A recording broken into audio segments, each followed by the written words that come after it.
Good morning बच्चों। Good morning sir. आप लोग कैसे हैं? अच्छे हैं। इंग्लिश पढ़ना चाहेंगे? Yes sir.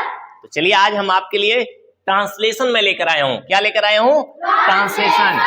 ट्रांसलेशन की हिंदी होती है अनुवाद। ट्रांसलेशन की क्या हिंदी होती है? अनुवाद होती है। आज हम अनुवाद पढ़ेंगे। किस बात पर आधारित है? पोजीशन। पोजीशन का मतलब होता है अधिकार। अधिकार प्रकट करने वाले वाक्यों का आज अध्ययन करेंगे। अधिकार प्रकट करने का मतलब जैसे आप यहाँ पे वाक्य देख सकते हैं, यह मेरी पुस्तक है। अब यह मेरी पुस्तक है तो मेरी क्या है? किसी वस्तु पर अधिकार जता रहा है, किसी वस्तु पर अधिकार जता रहा है। अब यही चीज यहाँ पे भी देख सकते हैं, यह पुस्तक मेरी है। जो कोई वस्तु है जो पास में रखी हुई है, इसी को कहा जा रहा है कि यह पुस्तक मेरी है।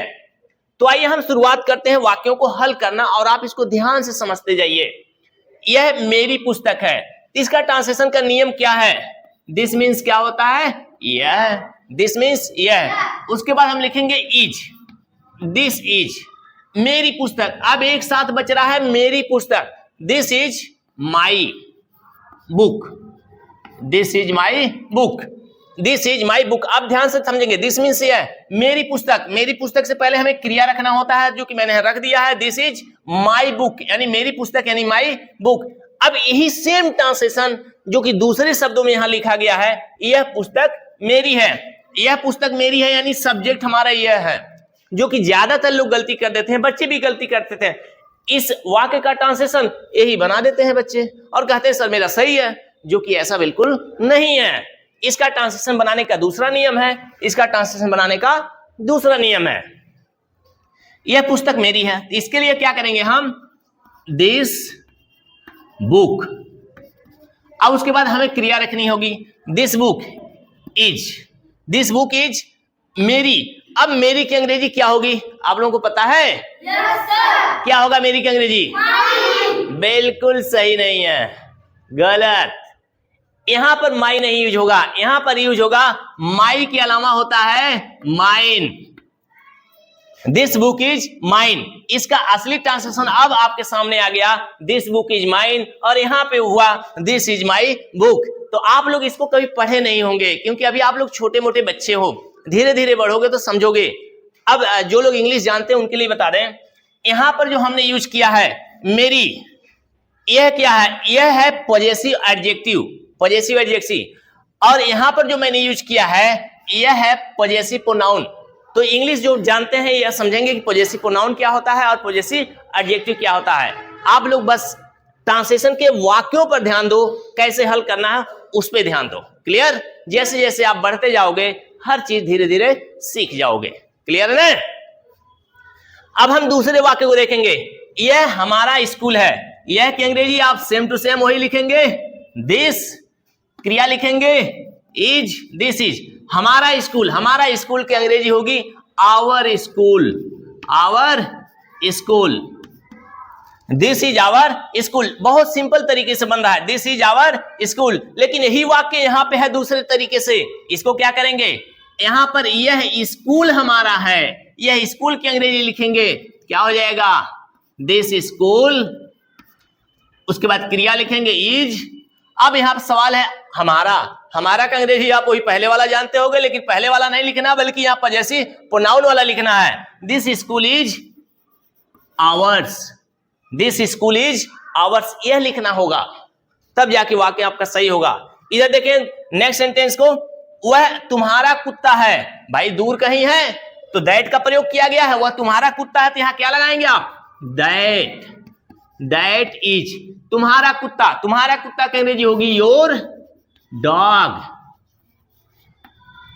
That is your dog. लेकिन यही वाक्य यहां पे दूसरे तरीके से है। वह कुत्ता तुम्हारा है, वह कुत्ता तुम्हारा है तो क्या करेंगे? वह कुत्ता का अंग्रेजी लिखेंगे। क्या हो जाएगा? That dog. अब उसके बाद क्रिया लिखेंगे इज। अब यहां पे योर है तो योर लगाना होगा। योर का क्या लगाना पड़ेगा? इसी तरह यहां लगाना है, यस यहां भी लगाएंगे। That dog is yours. That dog is yours यानी दैट डॉग माने वह कुत्ता, इज माने है, योर्स माने तुम्हारा।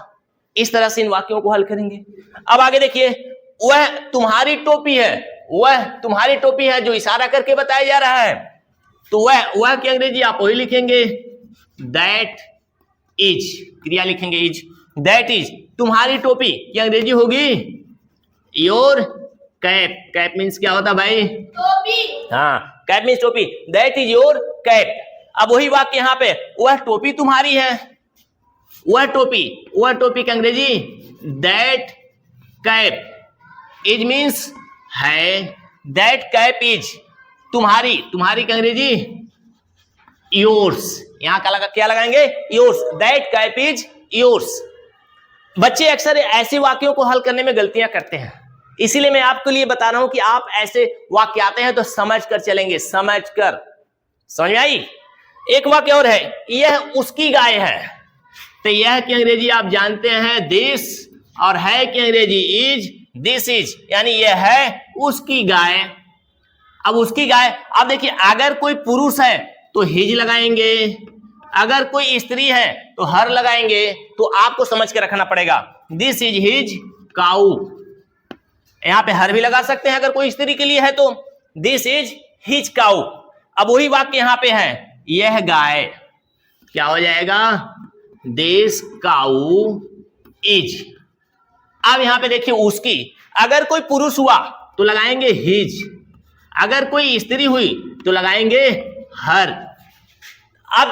अब ध्यान देने की जरूरत है, अगर कोई पुरुष होता तो आप क्या लगाएंगे? हिज। अगर कोई स्त्री होती है तो हर नहीं लगाएंगे बल्कि हर्ष लगाएंगे। यह बात दिमाग में रखनी होगी हमें। आगे देखें, लास्ट सेंटेंस यहां पे, यह उनका गांव है। अब ध्यान दीजिएगा, दिस इज उनका गांव। उनका गांव का मतलब उनका मतलब तमाम लोग हैं, उन लोगों का गांव। तो होगा इसका दिस इज देयर। गांव की अंग्रेजी होती है विलेज। गांव की अंग्रेजी क्या होती है? Village. This is their village. अब वही वाक्य यहां पे है, यह गांव उनका है। तब क्या होगा? तो यहां पे होगा दिस विलेज इज।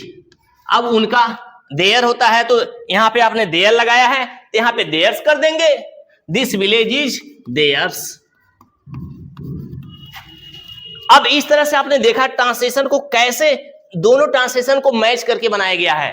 बस थोड़ा सा अंतर है, ये मेरी पुस्तक है, दिस इज माई बुक, यह पुस्तक मेरी है, दिस बुक इज माइन। तो यह पॉजेसिव प्रोनाउन है, ध्यान से इसको समझ के हमें लिखना पड़ता है। तो यह वाक्यों का अंतर आप समझ के रखिए। अब आइए हम आपके लिए कुछ SW दे रहे हैं, होमवर्क दे रहे हैं, या आपको करके लाना है। यह इसे मैं नहीं करने वाला हूं, आप लोग होमवर्क करके लाएंगे। Yes sir. बिल्कुल, आप लोग भी दम रखिए और इसे घर से करके लाइएगा, और तब मैं देखता हूं कि आप लोग कितने अच्छे विद्यार्थी हैं।